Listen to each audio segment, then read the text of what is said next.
ጌታ የተወደዳችሁ የእግዚአብሔር ቤተሰቦች በክርስቶስ ኢየሱስ በጌታችን ስም ሰላም እላችኋለሁ። በየትኛው ዓለም ሆናችሁ ይህንን መልእክት የምትከታተሉ በዚህ በድንቅ መካር ቤተክርስቲያን ዝማሬዎችን፣ የእግዚአብሔርን ቃል ትምህርቶችን፣ ስብከቶችን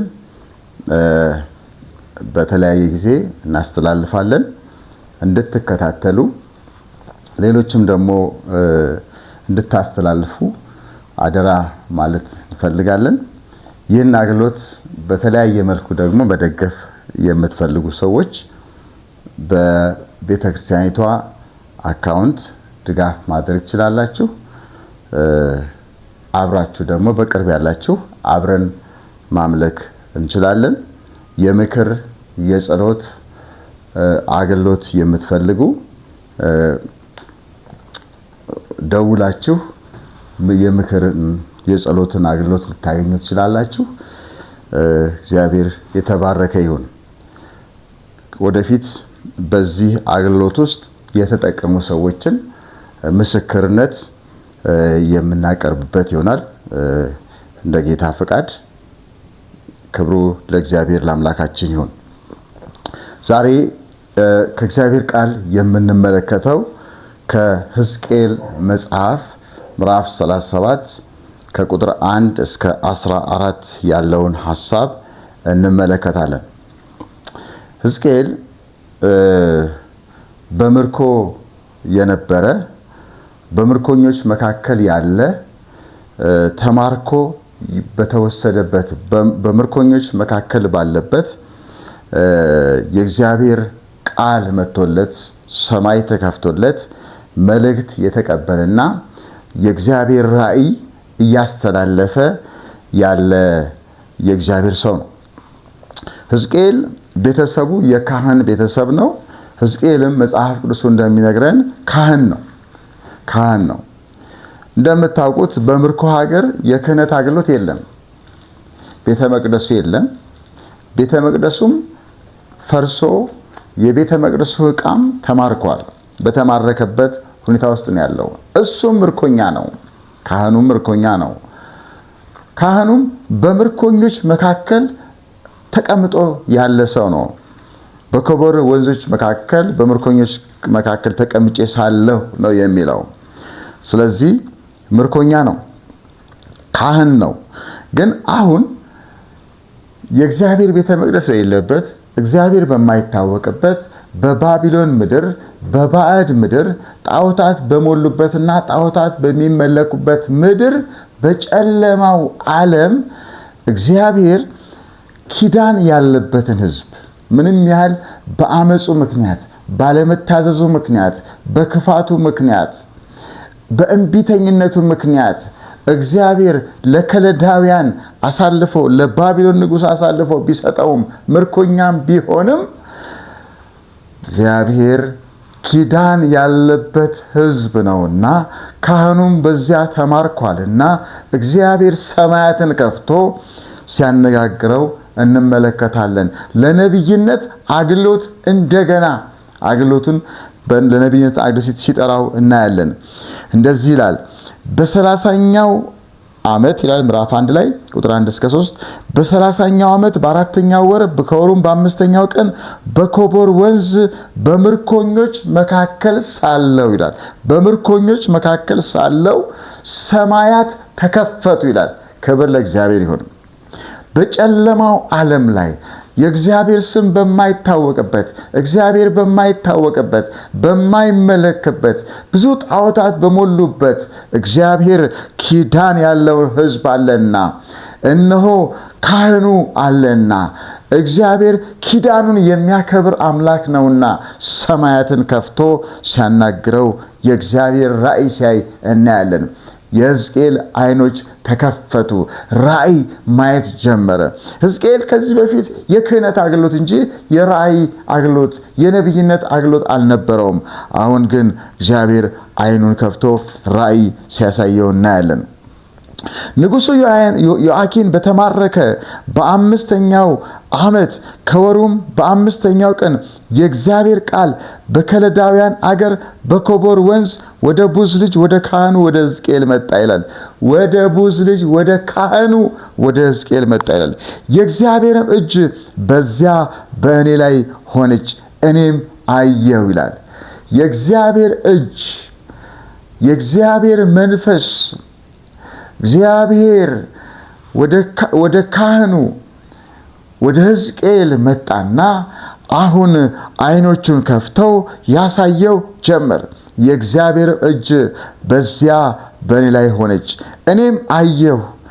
እነሆም ከሰሜን በኩል አውሎ ነፋስና ታላቅ ደመና የሚወርቅ እሳት መጣ፣ በዙሪያውም ጸዳል ነበረ፣ በመካከልም በእሳት ውስጥ እንደሚብለጨለጭ የወርቅ ምስያ ነበረ እያለ ያየውን ነገር ይናገራል።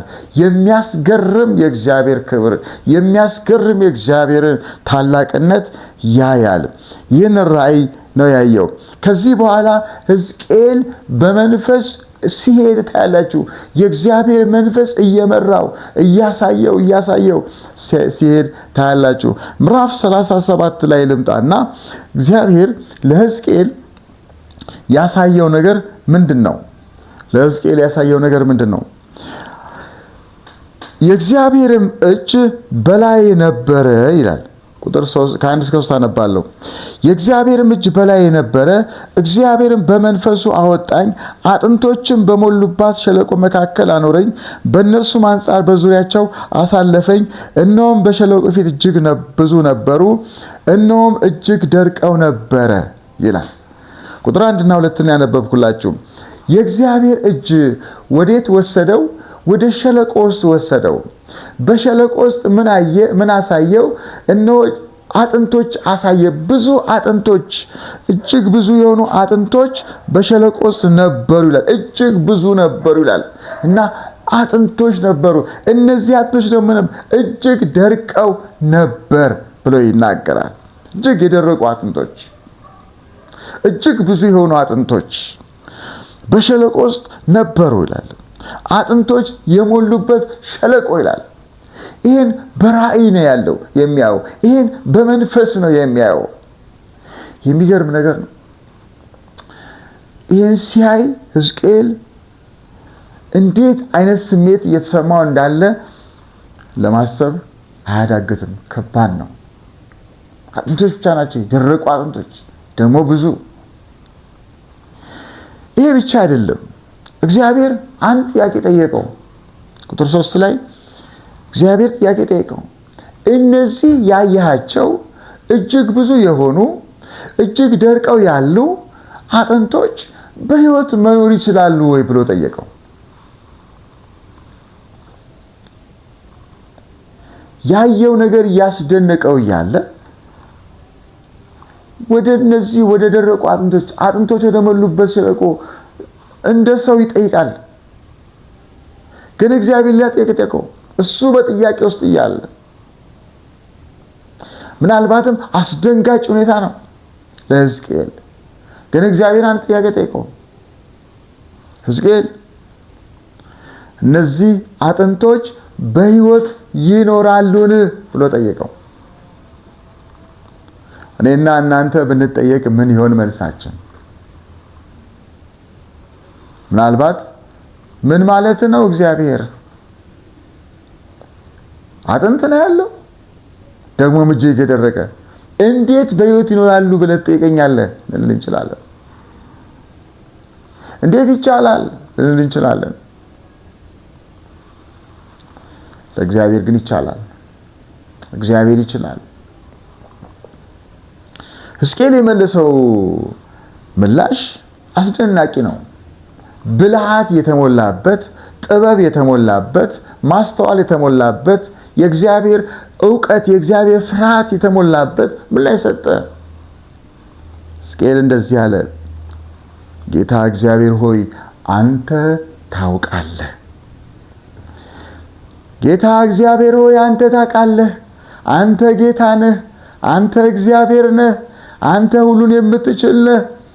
አንተ ዓለማትን የፈጠርክ ነህ። አንተ ሰማዩን ምድሩን የፈጠርክ ነህ። ዓለማትን ካለመኖር ወደ መኖር ያመጣህ ነህ። አንተ ታውቃለህ። ይሄ ከኔ ዕውቀት ለኔ ዕውቀት አይመጥንም አለ። ይሄ በኔ አእምሮ አይመለስም አለ። አንተ ግን ታውቃለህ። እግዚአብሔር መልሶ አንተ ጋር ያለው አለ። አንተ የምታደርገውን ታውቃለህ ማለቱ ነው። ጌታችን ኢየሱስ ክርስቶስ ሐዋርያቱን አንዳንዴ ጠይቃቸው ነበር። እሱ የሚያደርገውን ያውቃል፣ ግን ይጠይቃቸዋል። እንዲህ አድርጉ፣ የሚበሉትን ስጧቸው ይል ነበር። እናንተ የሚበሉትን ስጧቸው። አረ የ200 ዲናር ቢገዛ አይበቃም፣ እንደዚህ አይሆንም፣ ቦታው ምድረ በዳ ነው። ብዙ ነበር የደቀ መዛሙርቱ ምላሽ። ጌታ ግን የሚያደርገውን ያውቃል። እሱ የተአምራት አምላክ ነው። ተአምራት ማድረግ ይችላል። ሕዝቅኤልን በመንፈስ ወደዚያ እጅግ ደርቀው ወዳሉ አጥንቶች ሲወስደው፣ ወደዚያ ሸለቆ ሲወስደው እግዚአብሔር ሕዝቡ ያለበትን ነገር ያውቃል። ደግሞም እግዚአብሔር ሕዝቡን ሊያሻግርበት ያለውን አዲስ ምዕራፍ እግዚአብሔር ያውቃል። ወገኖቼ ዛሬ ያለንበት ሁኔታ ተስፋ የሚያስቆርጥ ሊሆን ይችላል። ዛሬ ያለንበት ሁኔታ ግራ የሚያጋባ ሊሆን ይችላል። ዛሬ ያለንበት ሁኔታ እንዴት ሊለወጥ ይችላል ብለን የምንለው ይችላል። እግዚአብሔር ግን ይችላል። እግዚአብሔር ግን መለወጥ ይችላል። ይህ አይለወጥም፣ ይህ አይታሰብም ልንል እንችላለን። አንድ ጊዜ ልጁ የታመመበት ሰው፣ አረፋ የሚደፍቀው ሰው፣ በጣም የተጨነቀ ሰው መጣና ወደ ሐዋርያቱ መጣ። እነሱ ሊፈውሱ አልቻሉም። ጌታ ኢየሱስ ሲመጣ ወደ ሐዋርያት አመጣዋቸው፣ ወደ ደቀ መዛሙርት አመጣዋቸው። እነሱ ሊፈውሱ አልቻሉም። ቢቻልህ ልጄን አድንልኝ አለ። ቢቻልህ ዘንልኝ አለ። ጌታ ኢየሱስ እንደዚህ አለ፣ ቢቻልህ ትላለህ፣ ለሚያምን ሁሉ ይቻላል አለ። ክብር ለጌታ ይሁን። ዛሬም ለሚያምን ሁሉ ይቻላል። አንተ አትችልም፣ ነገስታት አይችሉም፣ ባለጸጎች አይችሉም፣ የከበሩ ሰዎች አይችሉም፣ የተማሩ ሰዎች አይችሉም፣ ፕሮፌሰሮች አይችሉም። እግዚአብሔር ግን ይችላል። እግዚአብሔር ይችላል። ዕውቀት አለን፣ ጥበብ አለን፣ ተመራምረናል የሚሉ ሰዎች አይችሉም። እግዚአብሔር ግን ይችላል። ሚሊዮነር ቢሆን ቢሊዮነር ቢሆን ላይችል ይችላል። የእሱ አቅም ውስን ነው። እግዚአብሔር ግን ይችላል። እግዚአብሔር ግን ይችላል። ስለዚህ ጌታ እግዚአብሔር ሆይ አንተ ታውቃለህ አለ ይላል። ምንድነው እነዚህ የደረቁ አጥንቶች? ምንድነው ትርጉሙ? ምንድነው ምልክቱ?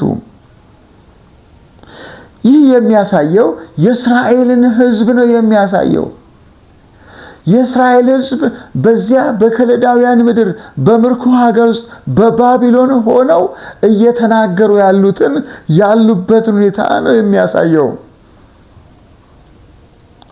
ይህን ቁጥር 11 ላይ እንደዚህ ይላል፣ የሰው ልጅ ሆይ እነሆ እነዚህ አጥንቶች የእስራኤል ቤት ሁሉ ናቸው ይላል። የእስራኤል ቤቶች ተስፋ ቆርጠዋል፣ ተስፋ አጥተዋል። አበቃ የኛ ነገር ብለዋል።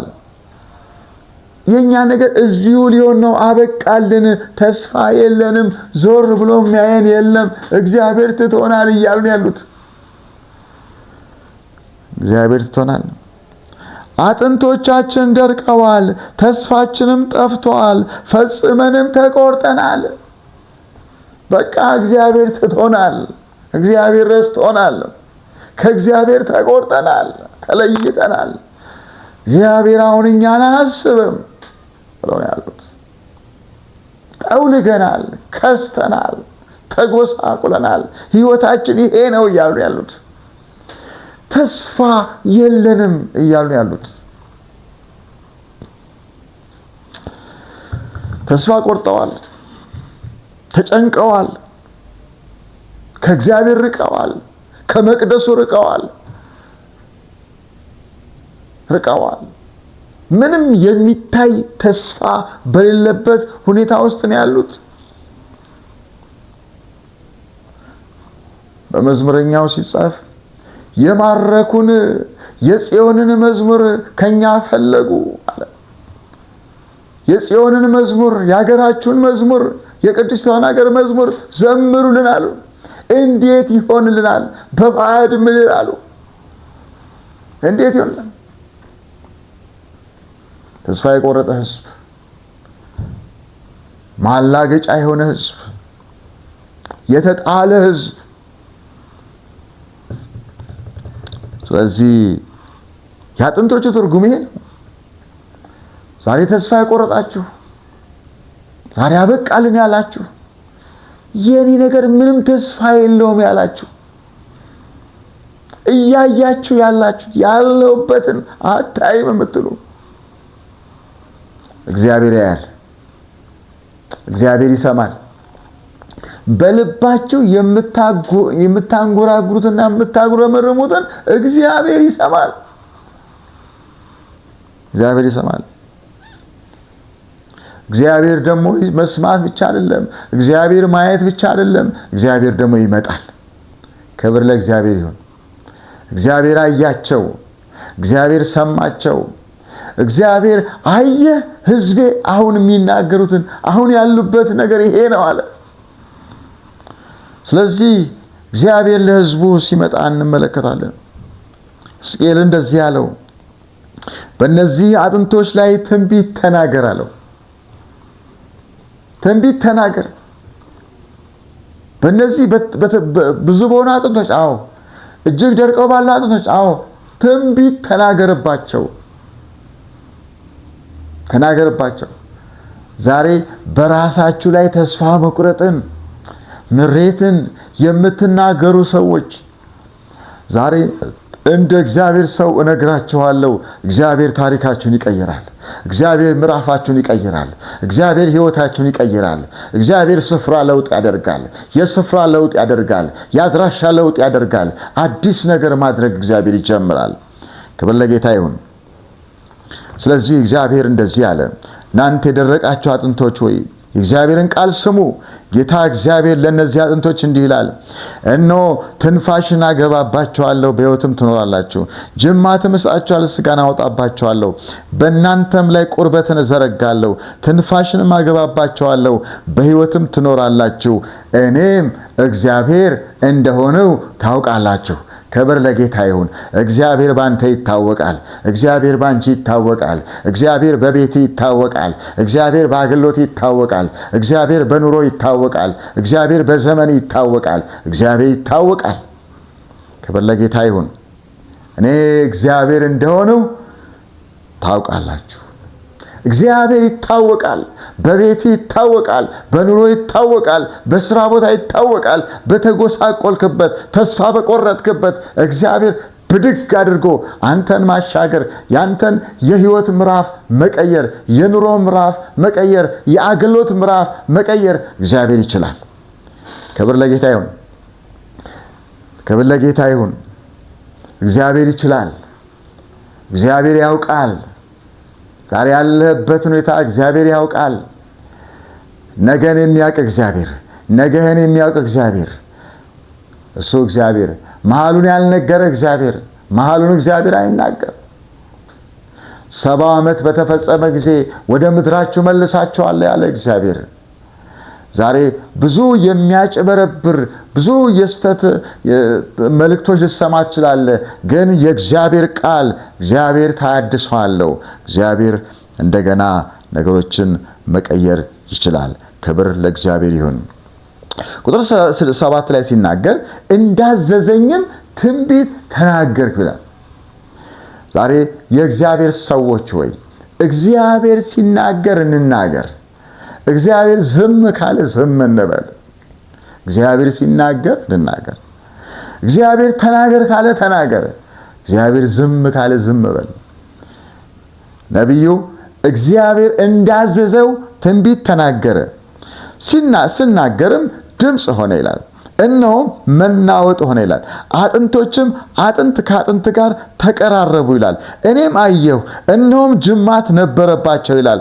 ስጋም ወጣ ይላል። ቁርበትም በላያቸው ተዘረጋ ይላል። ትንፋሽ ግን አልነበረባቸውም ይላል። ክብር ለእግዚአብሔር ይሁን። ስትናገር እግዚአብሔር ተናገር ያለ ስትናገር ነውጥ መሆን ይጀምራል። ንቅናቄ ይጀምራል። እግዚአብሔር እነዚያን የደረቁ አጥንቶች ማነቃነቅ ጀመረ፣ ማናወጥ ጀመረ፣ ማነጋገር ጀመረ፣ መነቃነቅ ጀመሩ። አጥንት ከአጥንት ጋር መቀራረብ ጀመረ። ክብር ለእግዚአብሔር ይሁን። ዋው! የሚገርም ነገር ነው።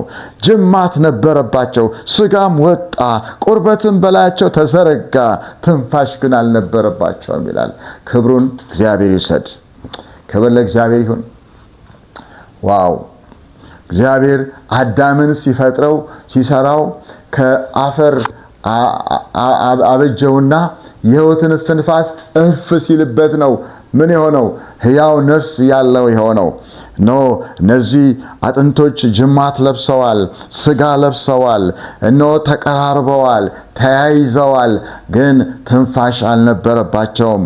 ስለዚህ እግዚአብሔር አንድ ነገር ተናገር ደግሞ አለው። ቁጥር 9 ላይ እንደዚህ ይላል፣ የሰው ልጅ ሆይ ትንቢት ተናገር፣ ለነፋስ ትንቢት ተናገር፣ ከአራቱም ነፋሳት ዘንድ ና፣ እነዚህ የተገደሉት በሕይወት ይኖሩ ዘንድ እፍ በልባቸው በል አለኝ ይላል። ክብር ለእግዚአብሔር ይሁን። እግዚአብሔር በል ካለ በል፣ እግዚአብሔር ተናገር ካለ ተናገር። የሚሰራው እግዚአብሔር ነው፣ የሚያደርገው እግዚአብሔር ነው። ስለዚህ ሕዝቅኤል ተናገረ፣ እግዚአብሔር እንደተናገረው ተናገረ። ነፋሳት ሆይ አለ፣ ነፋሳት ሆይ ከአራቱም ማዕዘናት ኑ አለ፣ ና አለ። ጠራ፣ ነፋሳትን ጠራ። እነዚህ የተገደሉት በሕይወት ይኖሩ ዘንድ ና ብሎ ነፋሳትን ጠራ። እንዳዘዘኝም ትንቢት ተናገሩ፣ ትንፋሽም ገባባቸው፣ ሕያዋንም ሆኑ፣ እጅግም ታላቅ ሰራዊት ሆነው በእግራቸው ቆሙ ይላል። ክብር ለእግዚአብሔር ይሁን። ሃሌሉያ! ጌታ ይባረክ። እግዚአብሔር ይመስገን። እግዚአብሔር ታሪክን ይቀይራል። እግዚአብሔር ምዕራፍን ይቀይራል። እግዚአብሔር መሻገርን ያደርጋል። እግዚአብሔር አዲስን ነገር ማድረግ ይችላል። እግዚአብሔር እንደገና ሰራዊት አድርጎ ታላቅ ሰራዊት አድርጎ ማቆም ይችላል። ሕያዋን ማድረግ እግዚአብሔር ይችላል። ክብሩ ለእግዚአብሔር ይሁን። ስለዚህ ዛሬም እግዚአብሔር ይችላል። እግዚአብሔር ይችላል። ተስፋ የቆረጣችሁ፣ ግራ የተጋባችሁ፣ የተጨነቃችሁ፣ በማጉረምረም ያላችሁ፣ የኔ ነገር አበቃልኝ ያላችሁ፣ በቃ እዚህ ጋ ነው የኔ ነገር የሚያበቃው፣ መደምደሚያዬ እዚህ ጋ ነው ያላችሁ፣ ኧረ መጨረሻችሁ አይደለም፣ መጨረሻችሁን ያላችሁበት አይደለም። እግዚአብሔር ያሻግራችኋል። ወዳየላችሁ ወደ ተናገራችሁ እግዚአብሔር ከፍ ያደርጋችኋል። እንደገና እግዚአብሔር ያቆማችኋል። ተስፋ የቆረጣችሁ አበቃልን ያላችሁ ኧረ እግዚአብሔር እንደገና ትንሣኤ ያደርጋል። አቤት ክብር ለጌታ ይሁን። እግዚአብሔር በመንፈሱ ወደ እናንተ እንደገና ይመጣል። ትንሣኤን ያደርጋል። ለሞተው ነገራችሁ፣ አበቃ ላለ ነገራችሁ፣ ተቀብሯል ላላችሁ ነገራችሁ፣ በመቃብር ውስጥ ነው ላላችሁት ነገራችሁ እግዚአብሔር ትንሣኤ አለው። የትንሣኤ መንፈስ አለ። ዛሬም ኢየሱስ ክርስቶስን ከሞት ያስነሳ ያ የትንሣኤው ጉልበት ዛሬም ወደ እናንተ ይመጣል። የእናንተን መቃብር ይከፍታል። እንደገና ያነሳችኋል። ከፍታን ያደርጋል። ክብርን ያደርጋል። ሃሌሉያ! ለመላሜን ያደርጋል። ክብር ለእግዚአብሔር ይሁን። መጽሐፍ ቅዱስ ሲናገር እነሆ ሕዝቅኤል ምዕራፍ 36 ላይ እንደዚህ ይላል እኮ እንደዚህ ይላል። እግዚአብሔር ዕድል አለ። እግዚአብሔር ተስፋ አለ። እግዚአብሔር እንደገና አምላክ ነው። ምዕራፍ 36 ቁጥር 25 ላይ ጥሩ ውሃን ረጭባችኋለሁ፣ እናንተንም ትጠራላችሁ። ከርኩሰታችሁ ሁሉ ከጣዖቶቻችሁ ሁሉ አጠራችኋለሁ። አዲስ ልብ እሰጣችኋለሁ፣ አዲስም መንፈስ በውስጣችሁ አኖራለሁ። የድንጋዩን ልብ ከስጋችሁ አወጣለሁ፣ የስጋንም ልብ እሰጣችኋለሁ። መንፈሴንም በውስጣችሁ አኖራለሁ፣ በትእዛዜም አስሄዳችኋለሁ። ፍርዴንም ትጠብቃላችሁ ታደርጋላችሁ ብሎ እግዚአብሔር ይናገራል። እግዚአብሔር የእንደገና አምላክ ነው። እንደገና ቅድስናን ያደርጋል። እንደገና መንፈሱን ይልካል። እንደገና የድንጋዩን ልብ ያወጣና የስጋን ልብ ለእግዚአብሔር የሚገዛ የሚታዘዝ የእግዚአብሔርን ሐሳብ ፈቃድ የሚፈጽም ልብ እግዚአብሔር መስጠት ይችላል። እግዚአብሔር እናንተን ነገር ይቀይራል። እግዚአብሔር ልባችሁን ይቀይራል። እግዚአብሔር ሕይወታችሁን ይቀይራል።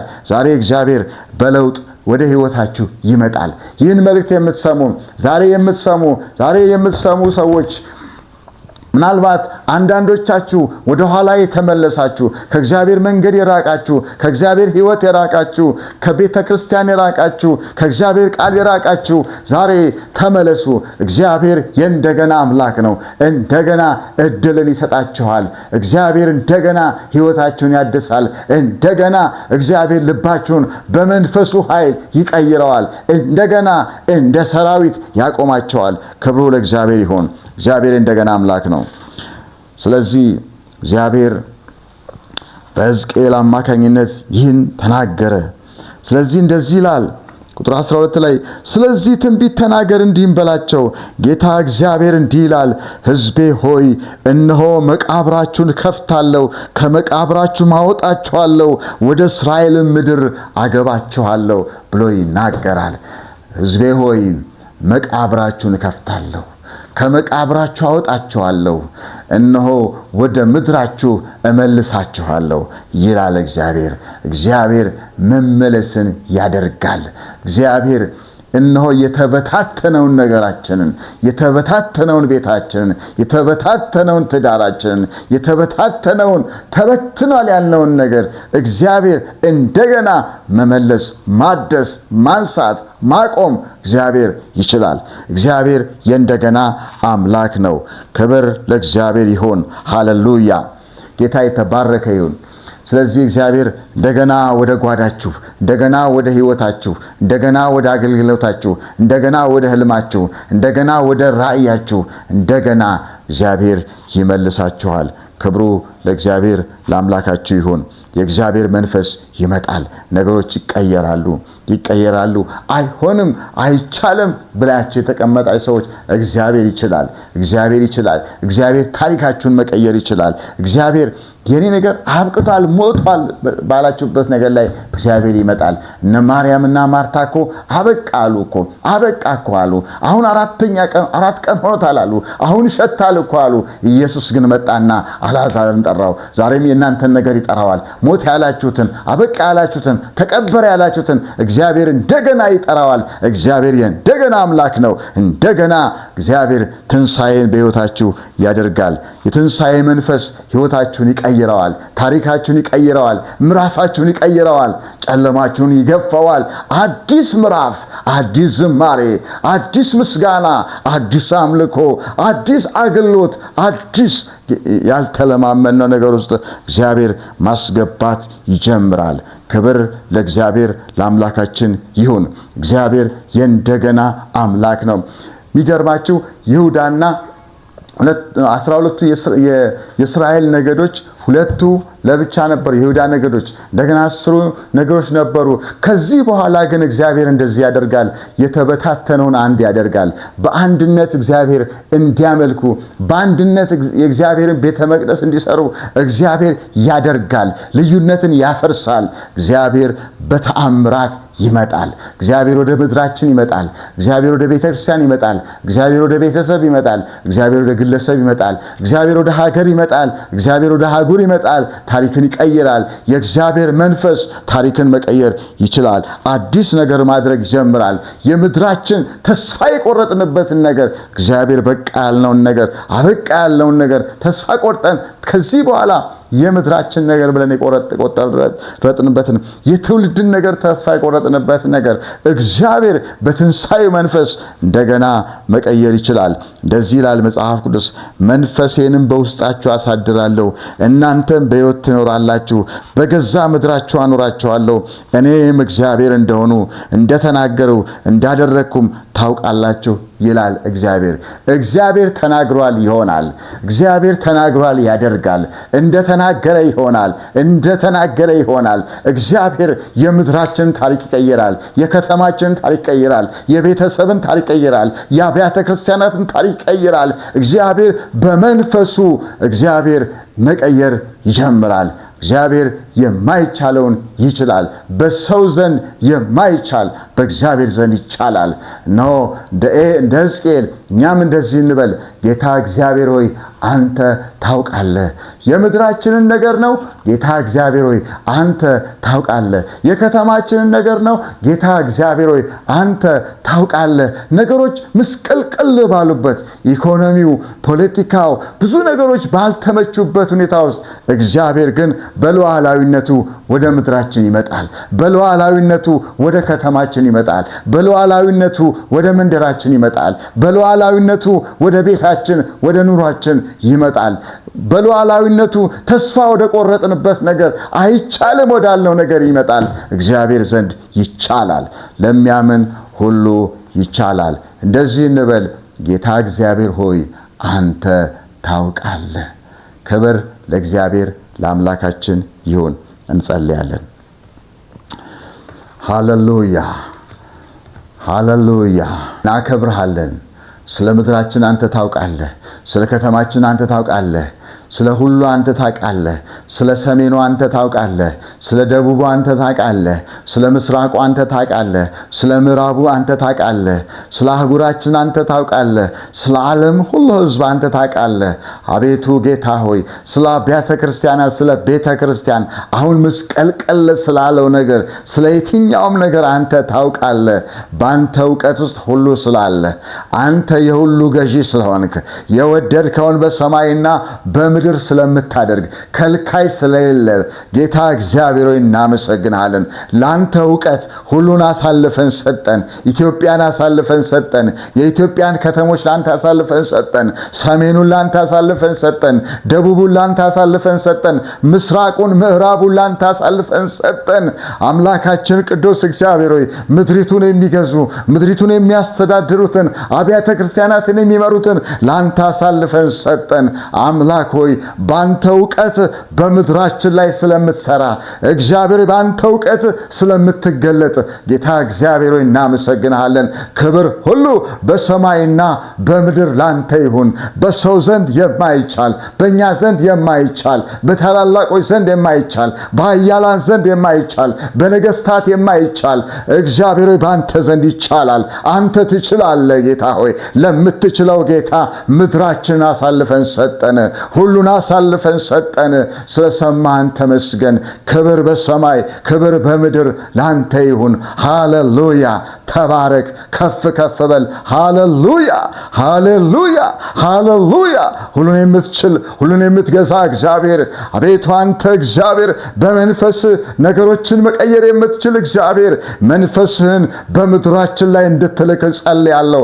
መንፈስህን በሰሜኑ ላይ፣ መንፈስህን በደቡቡ ላይ፣ መንፈስን በምስራቁ ላይ፣ መንፈስን በምዕራቡ ላይ፣ መንፈስን በከተሞች ላይ፣ መንፈስን በገጠሩ ላይ፣ መንፈስን በገበሬው ላይ፣ መንፈስን በአርብቶ አደሩ ላይ መንፈስን እንድትልክ በምድራችን ላይ መንፈስ በኃይል እንዲገለጥ፣ ጨለማው እንዲገፈፍ፣ የምድራችን ጨለማ ይገፈፍ፣ የምድራችን ተግዳሮት ይነሳ።